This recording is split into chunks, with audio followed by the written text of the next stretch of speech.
The following is a Hoop Ball presentation.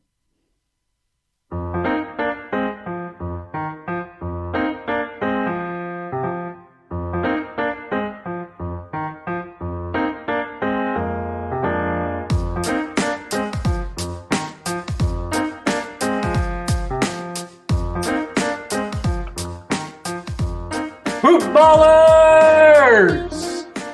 Welcome back to another episode and another edition of Today in Sports Betting. I am your host, Devin Ellington, at DALE007 on Twitter. This is a hoop-ball, hoop-ball.com presentation at Hoop Ball Gaming. Where you're going to find us, the show, the notes, the posts, the plays, the picks, all of it. Hoop Ball Gaming. Go find us over there. If you just want to get all the Hoop Ball stuff, all the Hoop Ball news and blurbs, follow at Hoop Ball Tweets on Twitter. But most importantly, that website. Got to go over there, get inundated, get in there a little bit, get moving around, seeing what we got to offer. We got free content, we got premium content, and we have primo content. You know, all of our content's primo. I'll toot the horn. I don't care. The free content's just as good as the premium and vice versa. But, you know, the wager pass is where it's at. $9.99, 33 cents a day, less than a Starbucks latte of the smallest proportions a day. You get winners from 7 different professional handicappers, yours truly included. I always feel weird when I include myself in that with professional handicappers. It's just like a weird, you know, like what's that called? Vanity thing. So nonetheless, Aaron, president of the whole operation, Dan, Mr. VP, they're in there making picks every single day. We got Troy hitting at almost 60% on NBA. Got me with the love of college basketball. And then you got Vince and Eric handling the fight stuff. We cover it all. So we cover it all. It's good stuff. Good stuff. Hoop Ball 360, though, $12.99. That's going to get you all of it. The DFS pass, the fantasy pass, the wager pass. Get that all taken care of under one fell swoop, under one roof. Enough about us. Let's talk about today's show sponsor, Manscaped.com. Weed Whacker just came out for those of you who have hairy nostrils and ear hairs. Use that Weed Whacker with that lithium battery. You got dual motors, anti-tugless technology. So smooth. I ain't never experienced anything like it. And I'm pushing 30 now, so I'm getting the nose and the ear hairs. So I can attest to that. Use promo code HoopBall20, HOOPBALL20 over at Manscaped.com. You can get 20% off and free shipping. I would recommend using it on the Complete Care Kit. That's going to have the Weed Whacker. It's going to have the Lawnmower 3.0, which I've talked about in nauseam before, and as well as some scrubs, a beard scrub, conditioner, shampoo, travel kit, underwear. Yep, that's right. Underwear, too. Complete Care Kit. Go over there to manscaped.com. Use that. Use the promo code HoopBall20. Let them know that we sent you, me personally. Like, tell them Devin sent you from Hoopball. And let's get some of those Manscaped products in your bathroom today. Get your lawn mowed. All right. I was excited about yesterday's show, but that's just because I got it all to myself and I got to talk about every single college basketball game. But I'm excited about today's show because, holy man. All right, hold on. I got to get my composure because I am a big fan of this person. I try to reach out to folks that I look up to and folks that I enjoy within the sports industry and the sports betting market industry. And, you know, he was gracious enough to even DM me back. So we're getting it rolling. I'm going to pull the curtain back about halfway. I don't want to spill all the beans because that's what he's here to do. But, man, without further ado, I'm going to introduce Mr. Sterling Holmes, Homestretch KC, co-host of Darren and Sterling, ESPN Kansas City, contributor for Arrowhead Addict. Damn. Sterling, I said I wasn't going to spill all the beans. I think I left one in the cup for you. I'm sorry, bud. Dude, that's the best intro I've ever gotten. I'm a big fan of this right now. I love this. Hype me up all you want. Make me feel good. I need one of those soundboards so I can get the burr, burr, burr, like yeah, you got to get the horn. Yeah, the horn. Yeah. Well, Well, thank you. I really appreciate that. I'm very glad to be on this show. I'm glad because I've been seeing you at the top of a lot of betting sites recently. I've been seeing your name there, and it's impressive. I've been seeing your name and my name, like little 1 and 2. So I'm very glad to be on this. Big fan of yours. So thank you so much for having me on here. Yeah, it's and we can kind of talk about it or really talk about it. I mean, there's really no. This is my show, so we do what the hell we want. Tally site, we can probably talk about Tally site and how that I think that's probably one of the sites that you're referencing, and the fact that compared to you, like I'm small pebbles, and there's some big megalodon, big names and big organizations on Tally site, and like you said, you and I, like we're hammering it out, we're up there, and you're skilled at what you do. I'd like to think I am, but the fact that we are going against so many of these different professionals and it's just a gauntlet and one wrong pick sends you down about 70 pegs, it's tough sledding out there. And the fact that, to be in the top 15, that's just something that I am very proud of. I'm sure you are as well. And, thanks for your return compliment.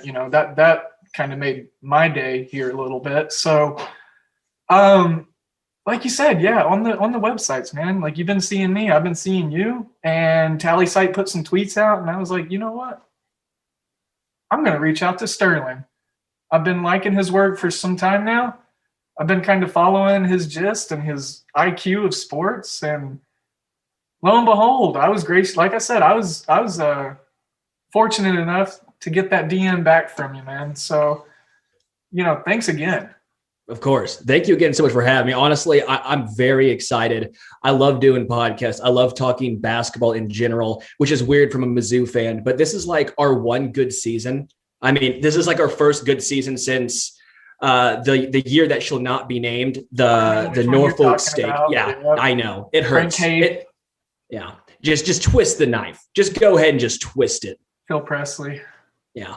And then, of course, last night, just losing by 21 to Mississippi, Ole Miss. Sorry.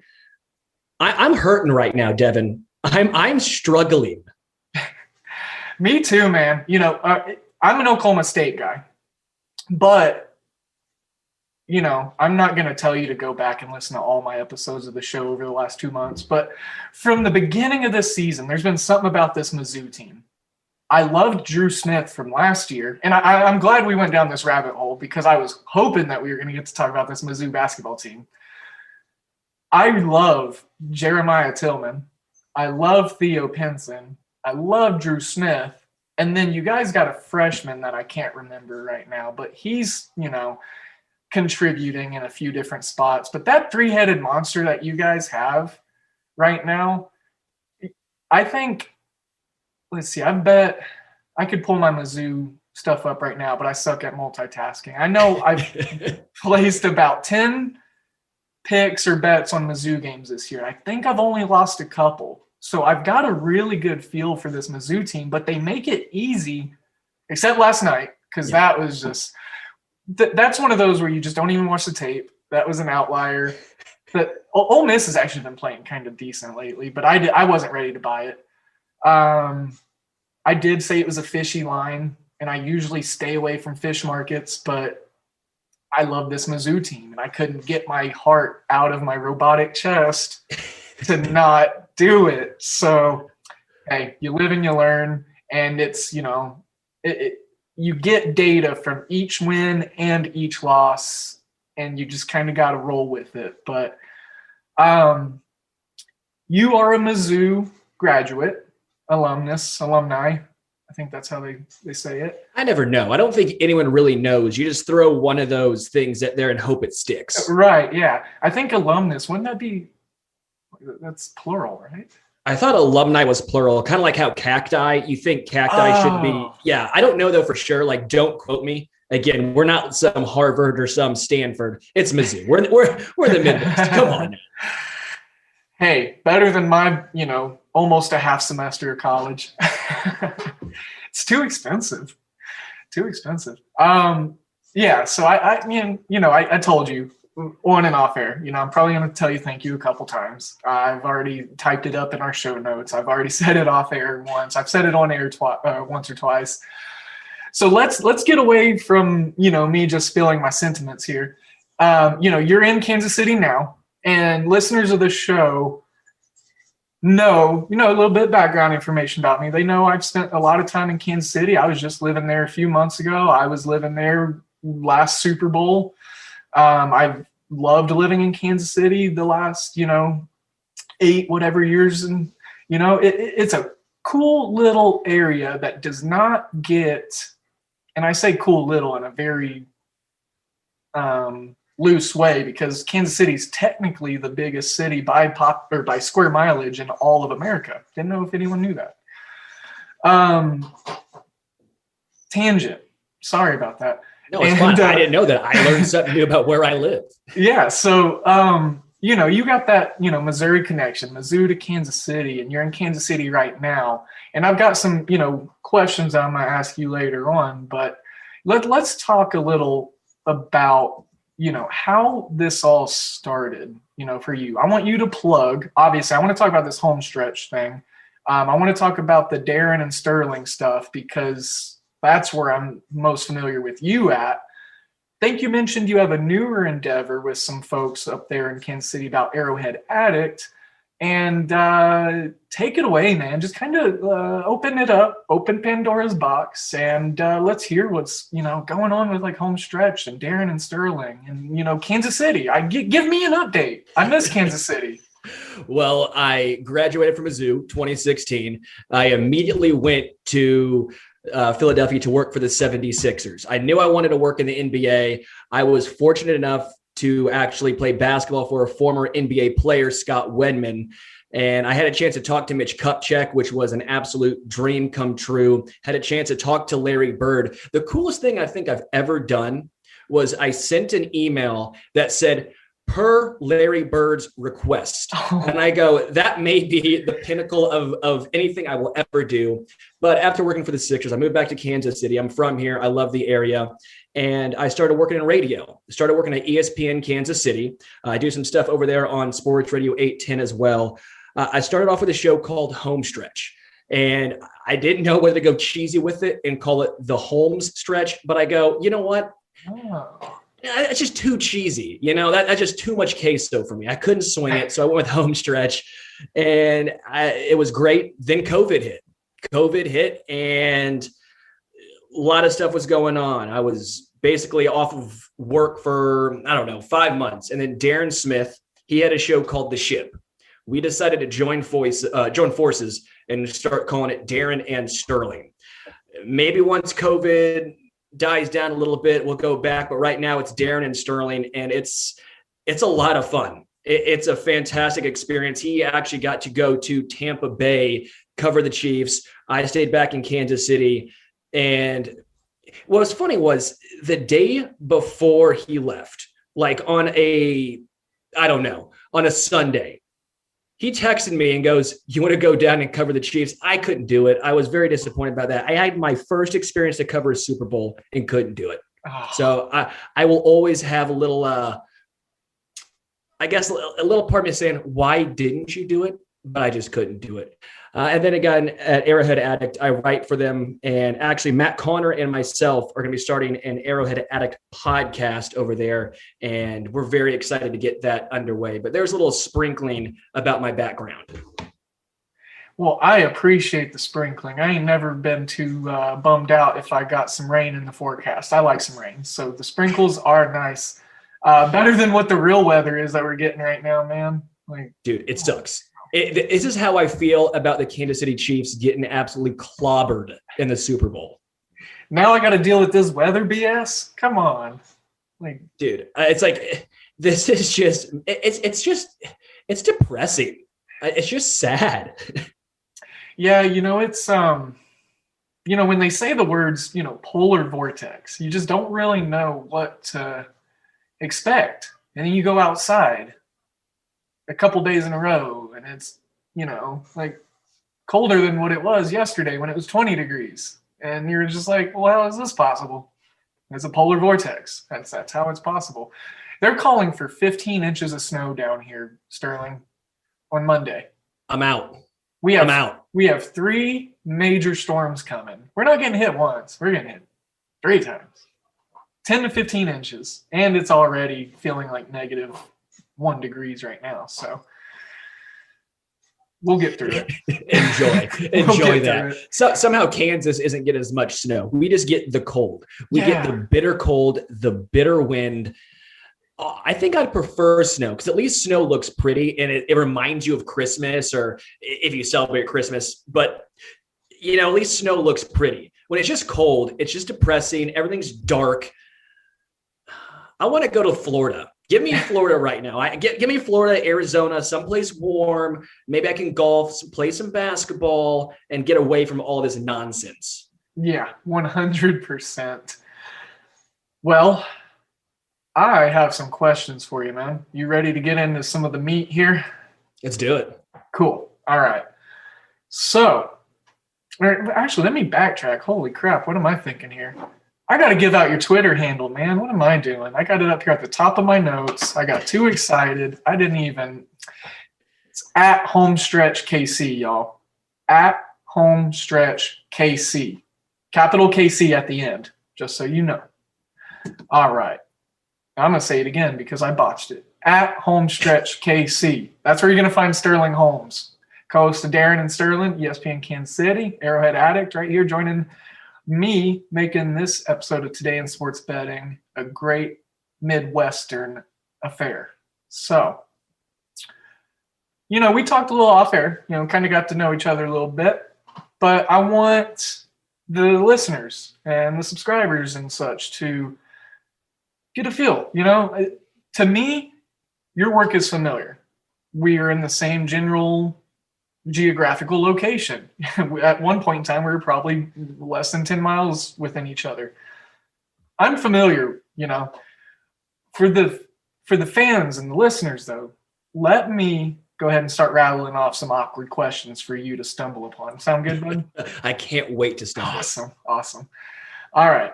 Hope you brought your Velcro shoes. So, where did it start? The idea for the home stretch, plans for Darren and Sterling, which I think you kind of just answered some of that, already.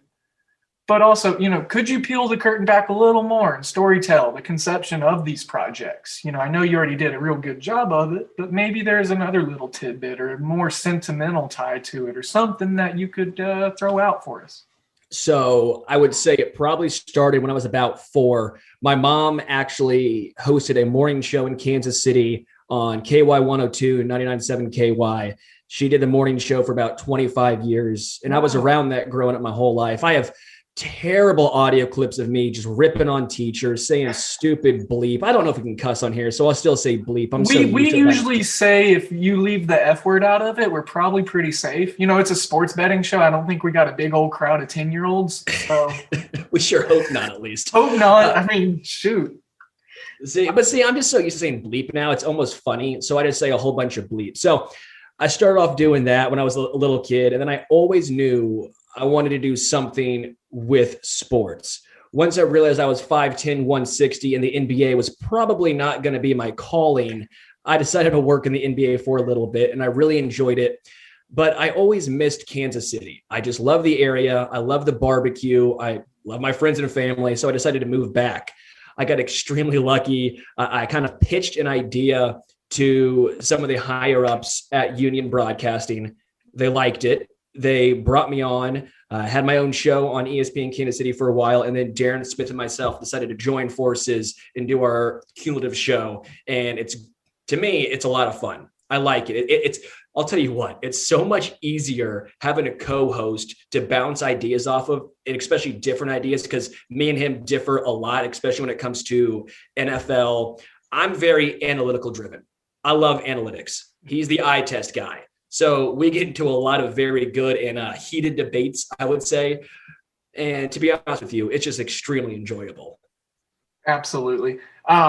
Extremely enjoyable from a listener, for a listener standpoint. I can attest to that 112%, bar none. So, That's really cool. I, didn't, lead our conversation with asking, if your mom ever did any broadcasting in Kansas City, but, that is really cool. I'm, obviously familiar with those platforms. That's really cool. That's really neat.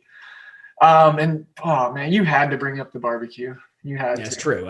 Sorry. I hope you're still a KC barbecue fan. I know you're in Oklahoma now. Absolutely. So. Yeah. And then, favorite spot. Go. Slaps. Oh, come on. I'm going to slap you. Gates Barbecue is number one, hands down. The burn ends, the extra hot sauce, or you get the beef nooner.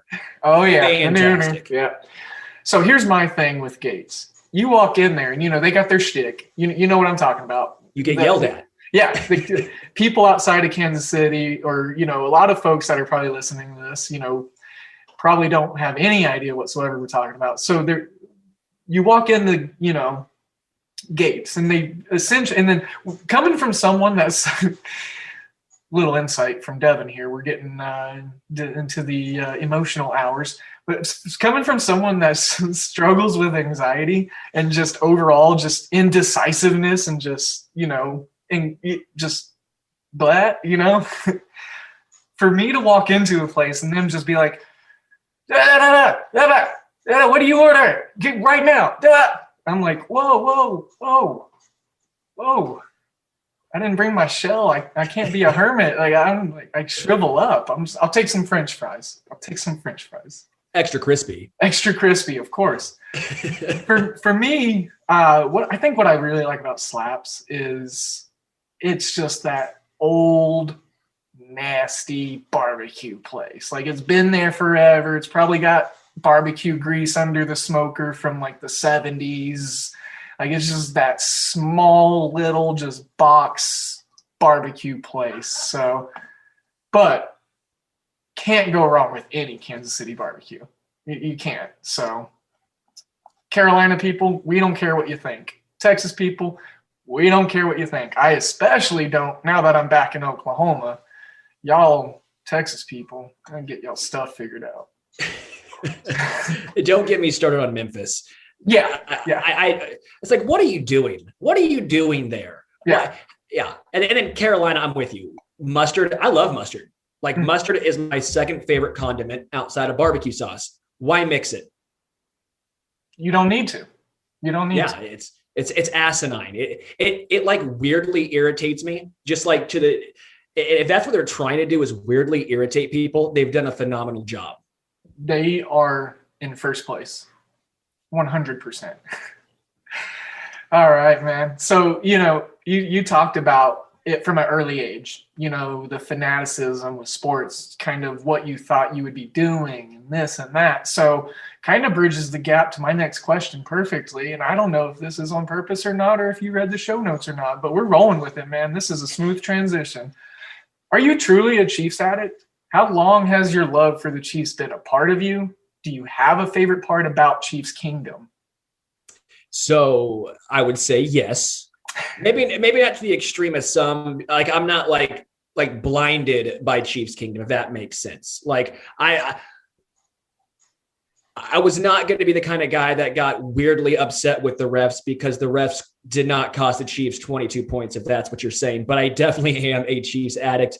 What got me into being a huge Chiefs fan was the first game I ever went to, or that I remember going to. My dad and I went. We were heading down to our seats. The X Factor Dante Hall took a kickoff return for a touchdown, first play of the game. And at that point, when you're a kid, that's like the coolest thing ever. I actually had a chance to talk to Dante Hall right before the Super Bowl. So it came full circle. And to me, that was such a just memorable and special experience. I got a chance to tell him that story. He loved it. And that's what I like. I've always been a fan of some of the unsung heroes, some of the guys that maybe don't get the love and respect that the Priest Holmes, the Jamal Charles, the sausage. The sausage. But, I like the unsung guys sometimes. Like I loved Will Shields. I used to play basketball with his son, actually. Yeah. He was very good. Siobhan Shields, stud basketball player. But that's just kind of how I've been. For the Chiefs, this year's Chiefs team, I've liked some of the unsung guys. I liked Charvarius Ward. I don't know. That's just how I am. But I would definitely say I'm a Chiefs addict. What are you a fan of? Since you lived in Kansas City, I got to put you on the spot here. Are you a Chiefs fan? Okay, so I'm going to try to keep this as short as I can because you were the honorary guest here. So, also, good move on you. Interview the interviewer. Like, just kind of just flip it there. All right, I grew up in Oklahoma. About third, fourth grade, I did a book report on the Seattle Seahawks. I went to school with Steve Largent's nephew. I played football with him. Steve Largent being from Oklahoma, the Seahawks all-time leading receiver, just first Ring of Honor guy, Hall of Famer, Oklahoman guy through and through. So it was like, okay, this guy is from Oklahoma. He plays for this team. And I liked the fact that they were an expansion team in 77 with the Bucks. I thought that was really cool. Being a third and fourth grader, of course, your like eyes pop at those colors. The uniforms, like, dang, that's so cool. It's not the Browns. Oh. I I feel bad for those like those kids of the Browns. Like, right. If you're a fan of the Browns, like that's just a bad color scheme. It's just bland. Like I don't know how to explain it. I mean, it's traditional. Like it's in honor of like Paul Brown, but like it's boring. Get a new shtick, Cleveland. Call you guys like the Cleveland Fluorescents or something. Like, go opposite direction. So yeah, but funny story. You were talking about Dante Hall. When I was growing up in Oklahoma, I watched a lot of CBS broadcasting. CBS having the contract and the Chiefs being regional and the AFC, and I grew up watching, those same teams that you were watching in Arrowhead. So to me, the Seahawks are my favorite team. Yes, but the Chiefs are my 1A. I loved watching those Willie Roaf-led offensive lines with Will Shields. And I loved the Tony G and the Trent Green and then the Dante Hall and the Priest Holmes and the Derek Thomases. And just the phenomenal. And then Marty Schottenheimer, rest in peace to him just recently. I think Marty Schottenheimer was honestly one of the first like NFL coaches that stuck out to me. And it was because of, I think, probably his name. I remember being in third or fourth grade and just being like, Schottenheimer. Like, I've never heard that name. That is so cool. And then the Chiefs were winning 11, 12 games a year. So it was like, wow, he's a good coach. And everyone in Oklahoma was Cowboys fans, and screw that. So, Seahawks, Chiefs. I grew up a Mavericks fan. Steve Nash, Michael Finley. Hell yeah. Jerry Stackhouse, Dirk, Dasagana Jop, Don Nelson. I could go on and on. Sean Bradley, Josh Howard. We won't talk about Sean Bradley being 7'7" and getting some male genitalia on the back of his neck at the end of a dunk. We won't talk about that one. I've never seen a dude dunked on more than Sean Bradley. And the guy's so big. How do you get dunked on so much if you're that big? I don't get it. He's just a nice guy. He's just like, I don't want to like make you look bad. Dunk on me.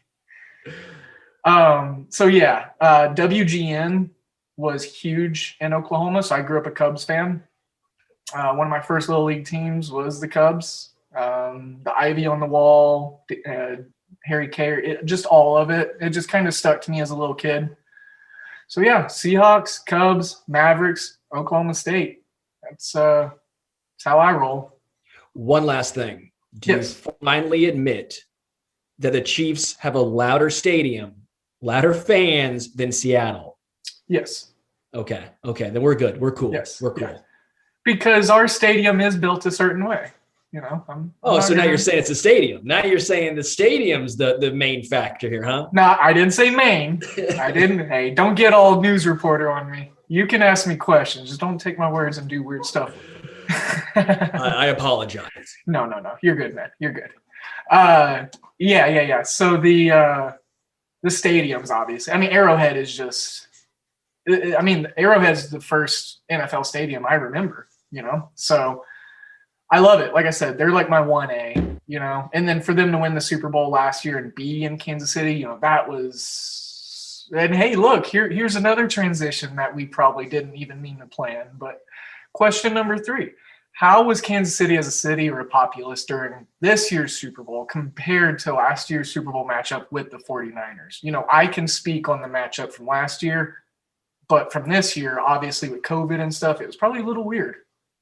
Yeah, COVID was a main factor here. I think the biggest difference was everyone, I think, expected to win this year. That was probably the main difference, was everyone went into this going, oh, you're playing 43-year-old Tom Brady. They snuck into the playoffs at 11-5. Yeah, they're playing hot, but you creamed them the last time you played them. You know, the cornerbacks made a bad breakfast because they were all burnt toast. Tyreek Hill was going up and down the field. I think we all expected the Chiefs to win and potentially win handily. Once they lost, everyone was almost more confused. There's a lot of, not me personally, but we heard, I think, a lot of anger, a lot of it directed towards the refs, especially. Some people saying, oh, they had home field advantage. But I think as a whole, Chiefs Kingdom goes, you know what? It's so hard to go back to back. It's so difficult to actually say, you know, run it back, get there, and then lose. It's just, it doesn't happen. When was the last time a team went back to back? Was it 03, 04? It was the Patriots, yeah. Yeah, I think it was 03, 04 Patriots. And at the end of the day, I don't believe this Chiefs team is set up like say the Saints, like Drew Brees, or say Aaron Rodgers, where you win one and that's it. Yeah, I think this Chiefs team with Mahomes is going back, and they're going to be around for a long time. Maybe we spoke about a dynasty too soon. I think that was a big thing. A lot of talk this year was about the potential start of a dynasty. Well, you can't win 6 until you win number 2. So I think that may have been the biggest change from last year to this. Was 1, everyone expected to win, and 2, everyone thought this was probably going to be the start of a dynasty. Yeah. You know, I don't think losing this second one really diminishes or shrinks the window of opportunity for the dynasty take. I think, you know, with the competitor that Patrick Mahomes is, Andy Reid being in this timeline of his career that he is in, and for some reason, Eric Bieniemy not being able to get a head coaching job, this core is going to have a huge fire underneath them next year. And I would not be shocked 100. And it's obviously a long ways away. We have offseason, draft, and who signs where, and this, and all the transactions. But like you said, just the way that the Chiefs are built up, the way that they have set this up, you know, back with, you know, Veach and the drafting and the scouting and bringing Andy Reid in and Alex Smith, like it's all had its place. Like it's all had its stepping stone. And this is a big window that, you know, Kansas City is hoping to hold open for as long as Patrick Mahomes is there. And look at how far he's locked in for, you know, I think them losing is probably the scariest thing that could have happened for the rest of the AFC. You added a barbecue flavored chip on their shoulders. I'm sorry, that was bad. I feel embarrassed saying that. I hate that trope, by the way, because every single I think chip on your shoulder it annoys me, because I think every single player could point to something, or every single player, they want to win. This is the biggest stage. It's a Super Bowl. It's the playoffs. It's the NFL. But that was just too easy. It was great. You know, like I said, I'm a dad, so I am a huge proponent of dad jokes and connoisseur and critic of. So that was top notch, man. And it's got like the little Kansas City flavor to it. So gotta appreciate it. I appreciate that. I worked hard in this 15 seconds to come up with that terrible joke. Right. Well, that just shows your wit and your, your mental spark. Like you just off the top, just a little freestyling over here, some jokes. I like it. You got to stay quick on your feet. I need to get on my toes a little, man. You're keeping me on my toes over here. So, all right. We've talked in depth a bit about Kansas City. We've talked about the comparison of last year's Super Bowl, this Super Bowl. You're in Kansas City. And this is for the listeners. Or you could answer it, like your routine, like what you normally would do. But say you're selling it to someone on this podcast who was like, I want to go to Kansas City. So you're in Kansas City, you want to watch the Chiefs or the Royals game. Where do you go?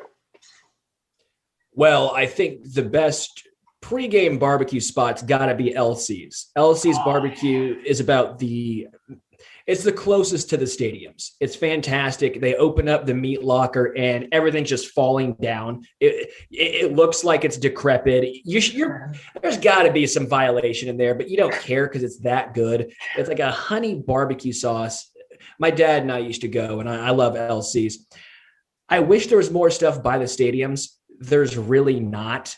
Kansas City, I don't think did it. That's the one thing I will say. It's great if you live here and if you're not trying to go out and get just absolutely blitzed pre or post game. Yeah. But I would say tailgating. Tailgating is what I would say everyone does. I don't go to many Chiefs games personally. It's too many people, too many crazies. It's too cold. Dude, I don't do the cold. Sorry, I'm not a cold guy. It hurts me. My hands just they crack and then I get upset and then, it's how it is. But if I was going to spend a day doing this, I would tailgate, go to a game, maybe hit up LC's. Power and Light District's pretty fun if you're trying to check that out. P&L. Yeah. Did you ever go to P&L when you lived here? Yeah, yes and no. So I actually used to bartend all around Kansas City. So I used to bartend on Main Street. I was a Westport kind of guy. So like Kelly's Westport Saloon. I liked the Saloon, Westport Saloon. I loved Dave's Stagecoach. I really, really, really, I had so many close friends, still do, that, worked at Buzzard. I'm a Buzzard guy. Walk in there, listen to some, Motorhead and, dude, I love Motorhead. Play some Metallica pinball upstairs and have some fun, Fun fact: I have my dad has a KISS pinball machine in his basement. A big pinball guy. Yeah. Yes. Well, then I'm just gonna throw this out there, but up down. Right. Man. I don't know if it's still there because it's been a while.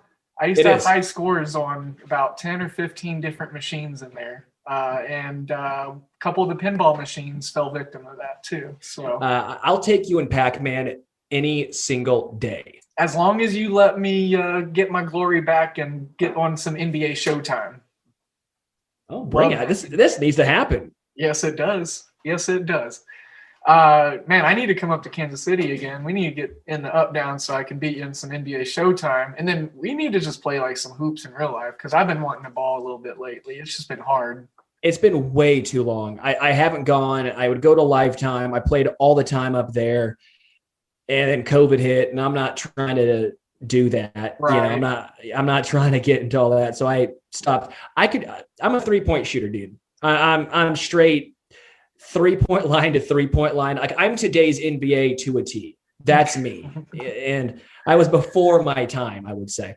But I haven't played in so long. I'm going to be absolute cheeks, man. I'm going to be cheeks. I'm not sham-godding anyone out there.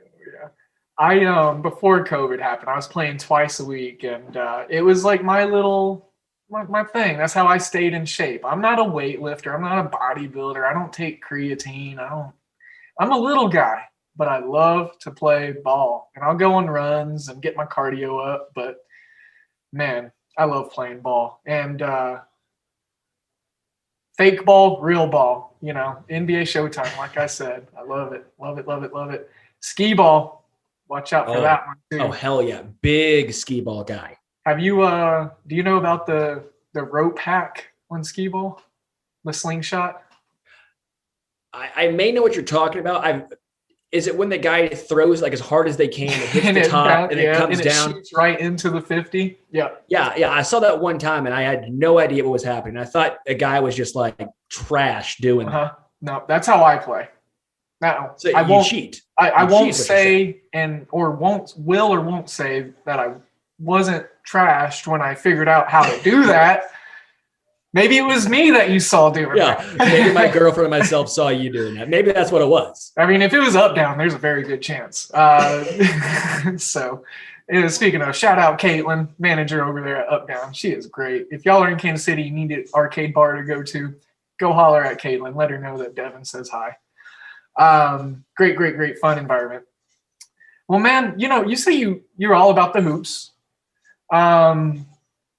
You pick games, obviously, and I wanted to know what you were thinking as far. I don't know if you've looked at any matchups or whatnot, but do you have any Friday games that you're excited for? Are you looking at anything? Do you got a couple NBA games? I mean, what's your process? Oh, you're killing me right now. I'm on my old laptop. I don't have my stuff pulled up right here. I should have put it in the show notes. I know. That was I'm all soft. on me. No, Devin, I'm soft. This is on me. I'm using an old laptop because really quickly, the new Macs or the one I have, they don't have a USB port because why wouldn't they? Because they like to make everything difficult. So I use an old Mac that looks like a brick that if it falls, I'm at least breaking one, if not two toes. So that's on me.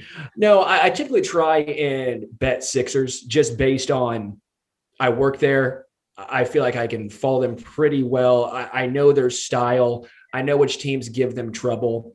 I think I've done pretty well with the Sixers this year. I've done the Kings, but the Kings are so streaky. They're hit and miss. I typically just rip the over almost every single time because, it's going to be fun to watch either way. There's been a lot of surprises in the NBA this year. Miami did not at all bounce back to what they were in the bubble.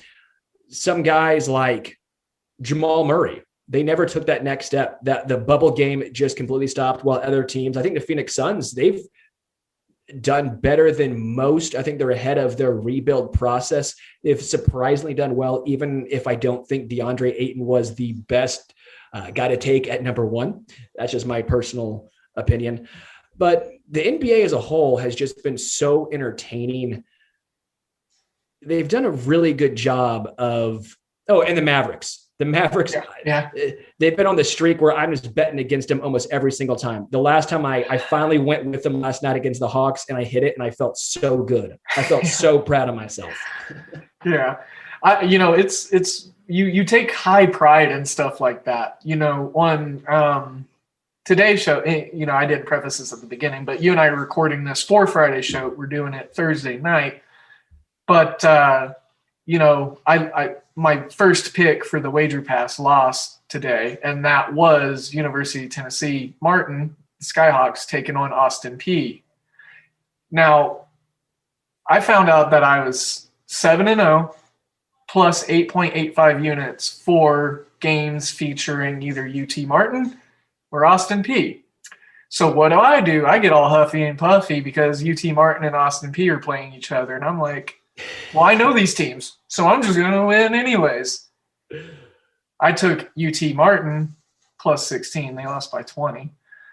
And which sucks because in the Discord servers, the college basketball thread, we are all obsessed with Austin Peay right now, and I think it's mostly because of me, because I love my small schools and I latch onto them. Coastal Carolina was my football team this year. I finished as the #1 analyst on Coastal Carolina games on Tally Site this year.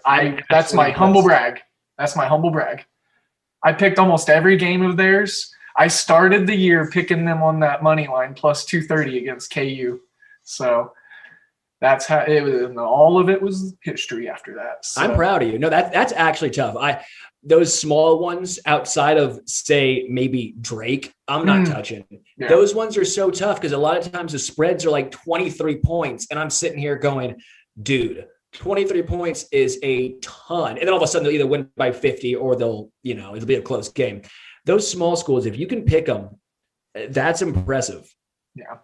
It's actually the thing that I look to first. And I think that's what I was trying to establish as my niche or like my market whenever I started this endeavor, when I got this opportunity. It was everyone talks about the Big 12. Everyone talks about the ACC, the SEC, the Big 10, the Pac-12.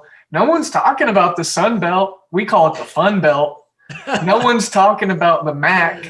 I'm talking the MAC or the MAAC. Talk about some Siena and Iona, Manhattan. I'm a huge proponent of the Southern Conference. Wofford, Eastern Tennessee State, UNC Greensboro. Yeah, all of it, man. Big South, Radford and Winthrop played today, 16-1 Winthrop. Woo. Don't get me started on my small schools. I love them. Hats off to you. I'm SEC and Big 12. I stick right there. I know what I'm good at. I tried doing UConn and Providence and just completely butchered it. So I'm staying away now. I'm staying in my lane. Well, that makes two of us, man. I blew that UConn pick yesterday. That was bad. But that was just one of those, I love this team, and I can't get my heart out of my robotic chest pick. So I got some key data points for the future, though. I got some less robotic emotions running through me now. So Sixers looking great, though, man. Like you said that you enjoy spending time looking at them, picking them. I've got them picked for tonight, -5.5 against Portland. Whole hoop ball team does, actually. So hopefully it's not the kiss of death. But, man, Bede, if he stays healthy and he keeps doing what he's doing all the way through the season, how is he not MVP?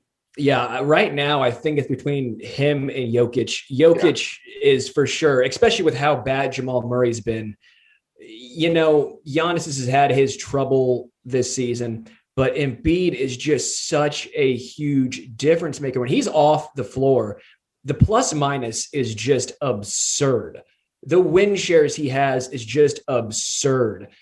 No one at 7'2" or whatever he's listed at, I think it's 7'2", should be hitting step back threes. He plays great defense. He's a good passer. If I had to pick right now, I would say him and Jokic are 1A, 1B for MVP. I'm not going to be blindly saying if they went with Nikola, I would be pissed. I'd be a little pissed, but Embiid is just so freaking good. It blows my mind. He's making the big man relevant in the NBA. Yeah, him and Jokic for that matter. I mean, it's just I love my old school 1980s, 90s, early 2000s Zebo, Dennis Rodman basketball. Yeah, but it's so evolutionary and just so perplexing and interesting to watch what these big men are doing based off of what they're being asked to do by NBA franchises now and how they're being drafted and how their skill sets are being developed. To see a center dish out 16, 17 assists and look so fluid doing it and running the court and operating out of any post position, high post, low post, mid, paint, elbow, block, on the perimeter, it's just wild. And then you throw Vucevic in there as well. He's one of my, he's on all my fantasy teams, but I just love his skill set too. You know, those three guys are probably my favorite three big men outside of the traditional big man role, you know?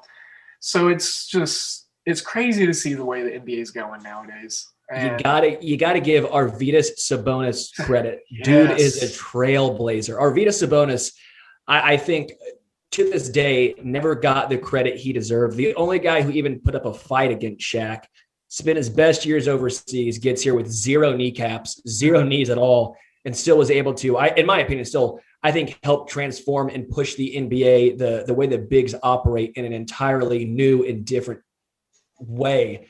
I always think Sabonis never gets the credit he deserves.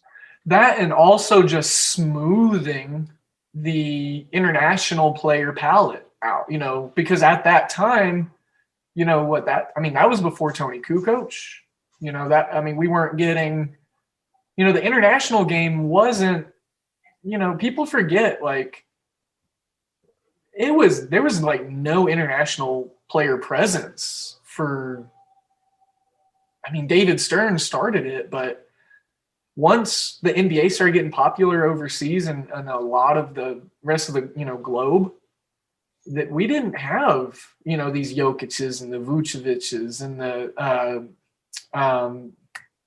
Jonas Valanciunas and, you know, sure, we had our Powell and our Marc Gasols and other Spaniards and Dirk Nowitzki. Dirk. How could I not throw Dirk out there? Wow. Mavericks fan over here. I was like, come on now. I was waiting. I just didn't want to be a homer, you know. I didn't want to. I get it. No, I get it. But, you know, like you said, only guy that really gave resistance to Shaq. And then I love the point you make about the zero kneecaps because, I mean, he was like 30-something when he came over. He was like 36. And you knew Vlade Divac was not going to stop Shaq. You knew that was not – we saw that play out a time or two. So I do just think – I don't know why I've always had this weird obsession with like Arvydas Sabonis because I just think he's one of those guys that gets lost sometimes because he played overseas. So that's why I always – anytime I have a chance to drop him, I'm always like, yes, give me some Arvydas Sabonis. And his son is doing a great job with Indianapolis or with Indiana. He's been extremely good and effective with the Pacers. Dude, so you did it, and I do it every time I talk about the Pacers. I always say Indianapolis too, and I don't know why. It's just like a wiring in me. I automatically just see the IND, and I'm like, Indiana Pacers. I don't know why I do it. I don't even know I do it, and I just caught myself there. If I've been saying this my entire life, I'm going to sound like an idiot. You know who I really like? I like those Indianapolis Pacers. I really like those guys. Yeah. It's funny because, it's just those little things. I actually I was watching a Pacers game last week or some other time recently. And the TV broadcaster, he actually said Indianapolis Pacers. So I was like, maybe it is a thing. I don't know. Maybe. Quick, small, very small tangent. I still say San Diego Chargers, and then the Oakland Raiders moved, and now I have no idea where half of the AFC West is. And I butcher it time and time again. And you'll still hear announcers like on national TV still say San Diego Chargers, LA Chargers. They shouldn't have moved. And then you have Vegas doing this. They make it hard on me over here.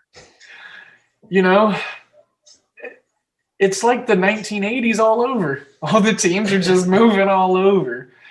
We had some Oilers. Now we got some Texans. Now we got LA Rams. Now we don't have Raiders and Tell me you still don't occasionally say the New Orleans Hornets, because I still do. I do, because I had that personal.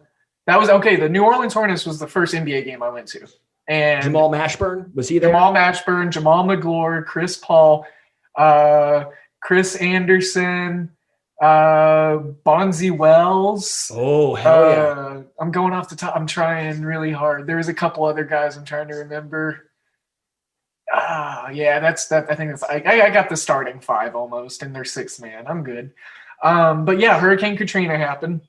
They came, and Oklahoma City was in a bid to try to become an NBA franchise city, and I got to watch the the Hornets take on the Nuggets when Iverson was with the Nuggets. Yeah. And so I had my binoculars because we were in the nosebleeds. And I just sat there and watched Iverson stretch the whole time. That's just all I did.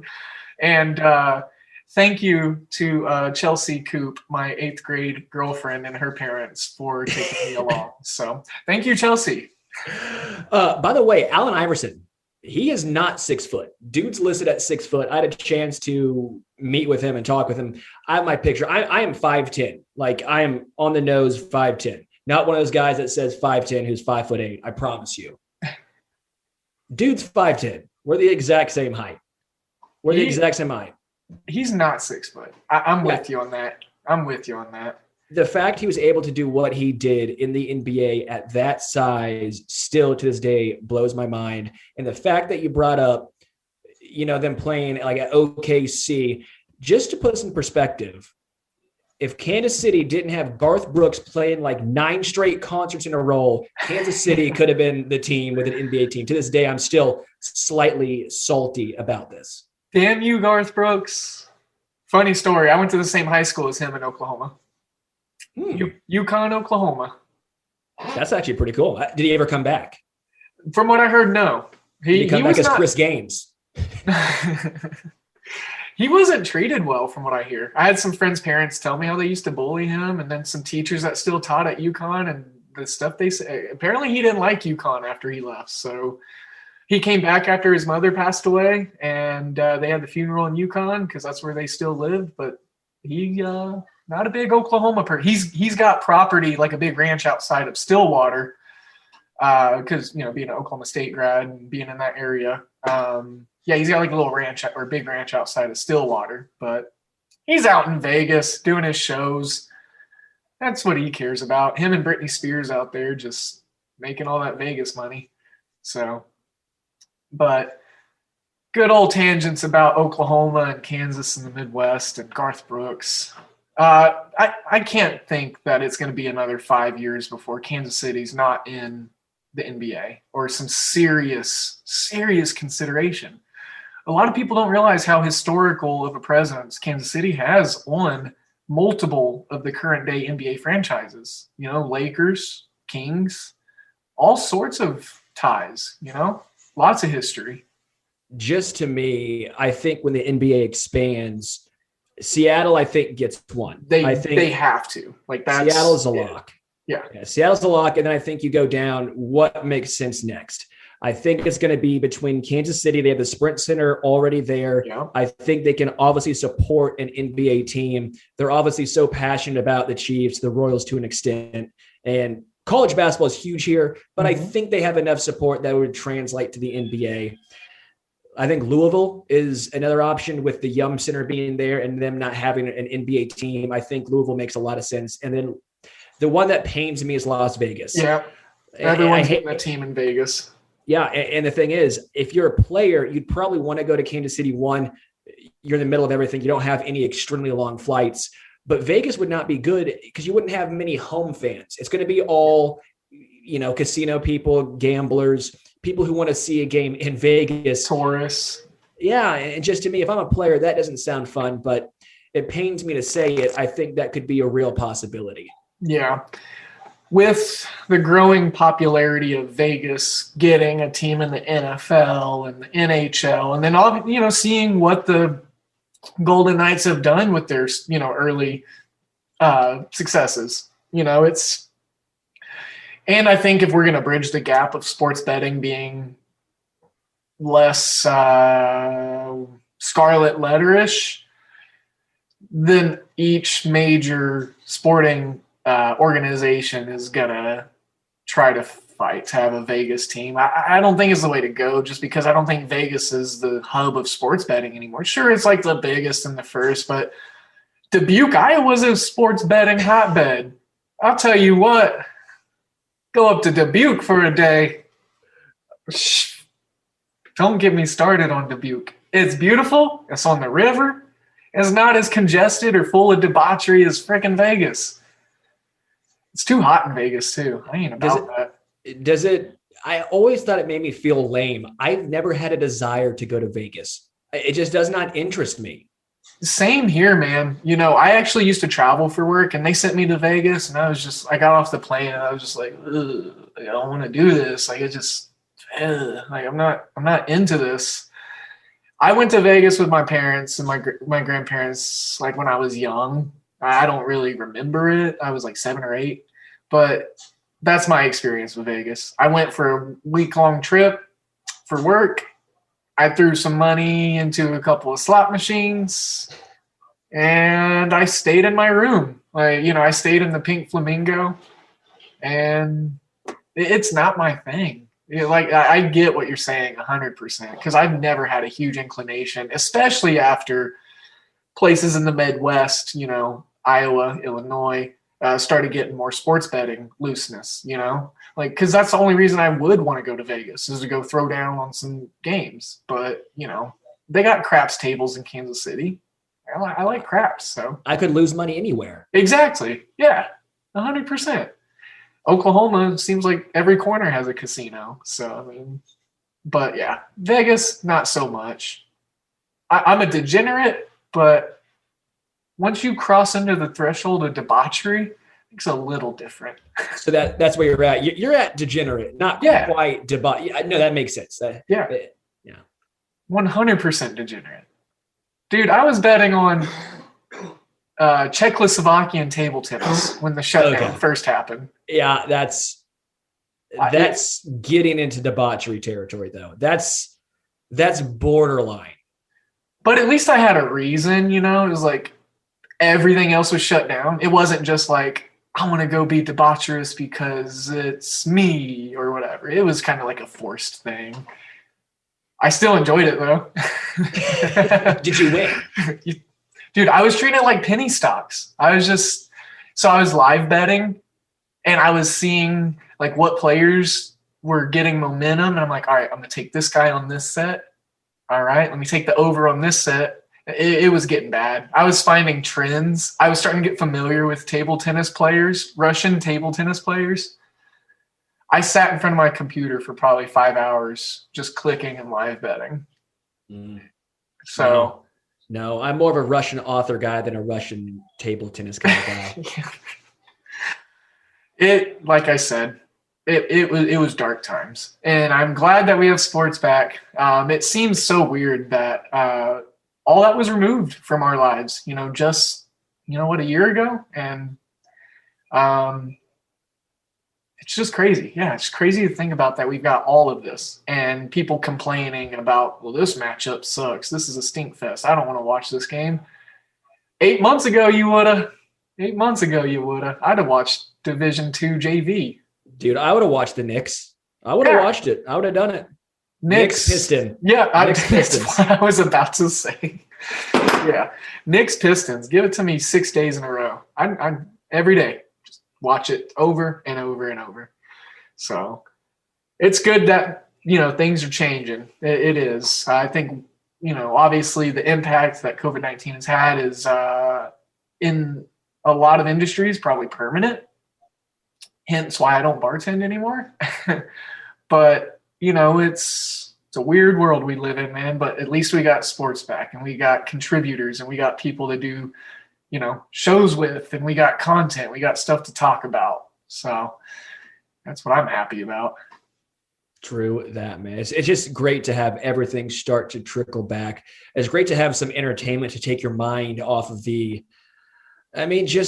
it's just sad. Stuff right now is just depressing. So it's nice when you have something that can at least entertain people for an hour, 2 hours, 3 hours at a time, take their mind off of some of the just terrible disasters that are going around the world right now. To me, I think sports were sorely missed, and people realize the impact that they really have on people's happiness. So I think it's great that everything's back.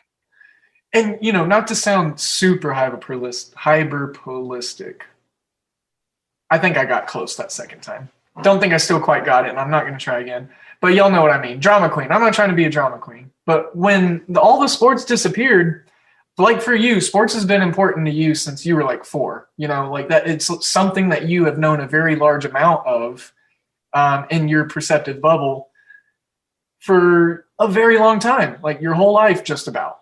So for me to say, like, I felt like a part of me was ripped out and I didn't know who I was. Like, I'm being exactly 100% genuine, because for me, sports wasn't everything, but it was damn near close. I love them.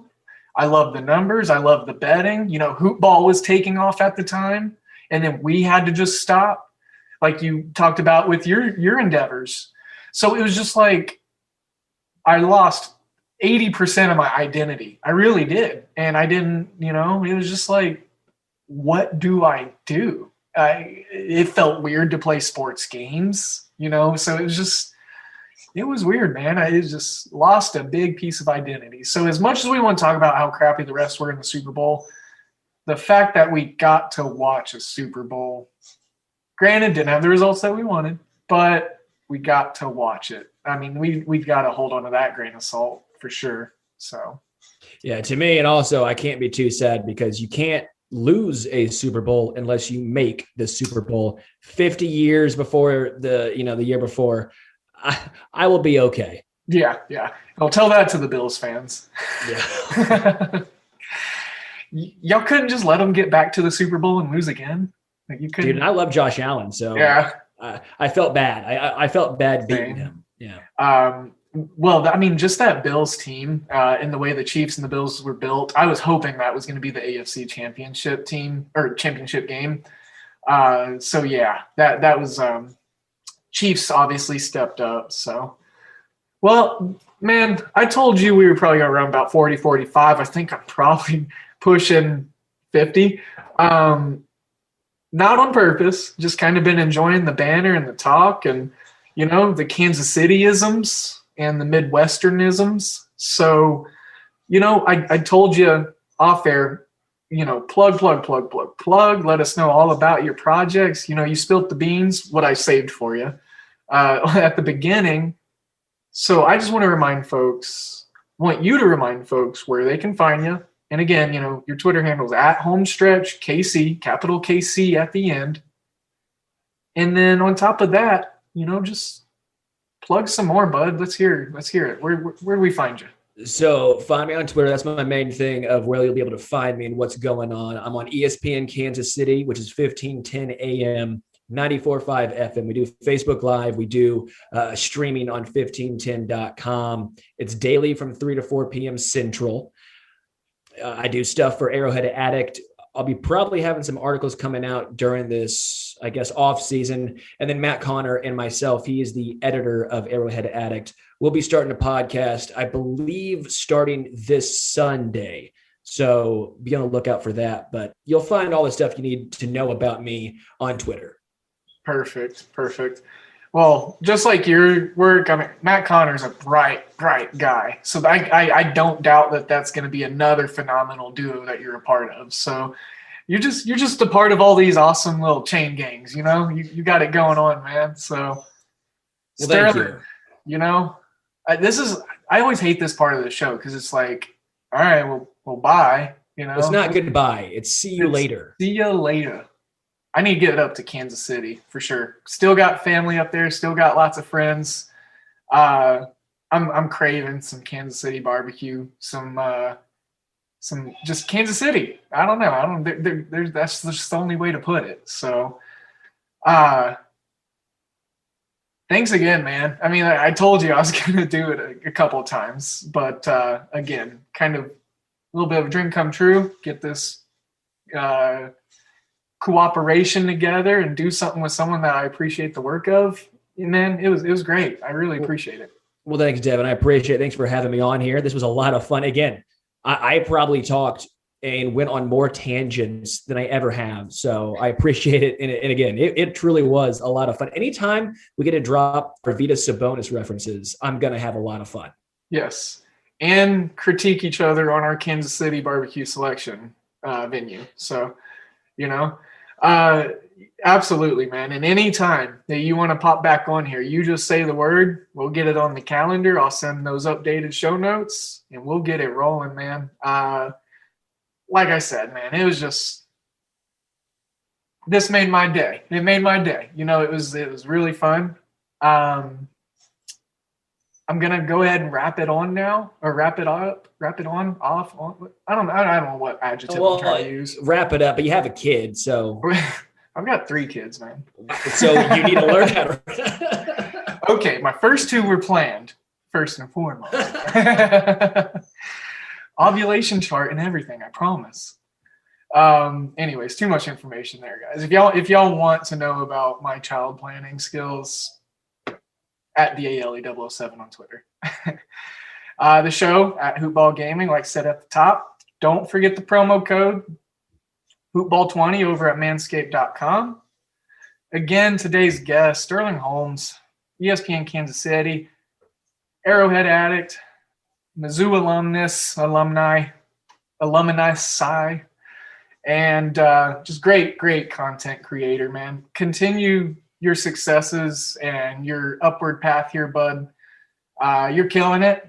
Those picks on Tally site, you're killing it. Your content's good, bud, and we appreciate it. And I'm excited for the hoopballers to get to know you, and then get some ears and eyes on you from the hoopball family. So. Well, thank you, man.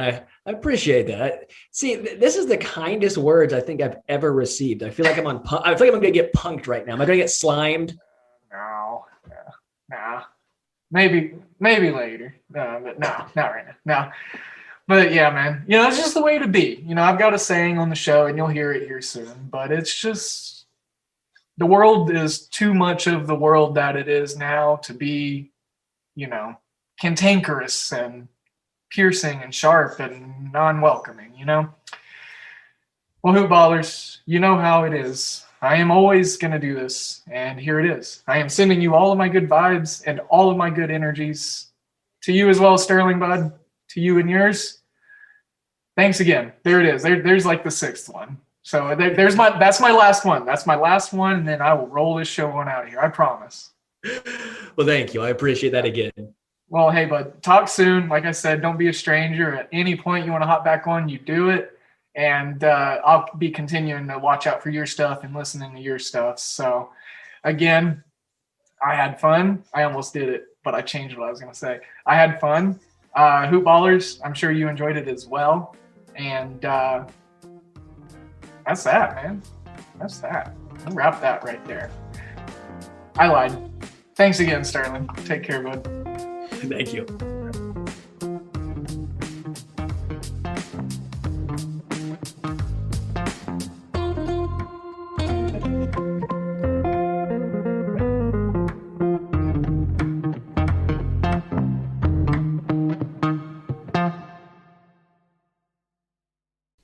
This has been a Hoop Ball presentation.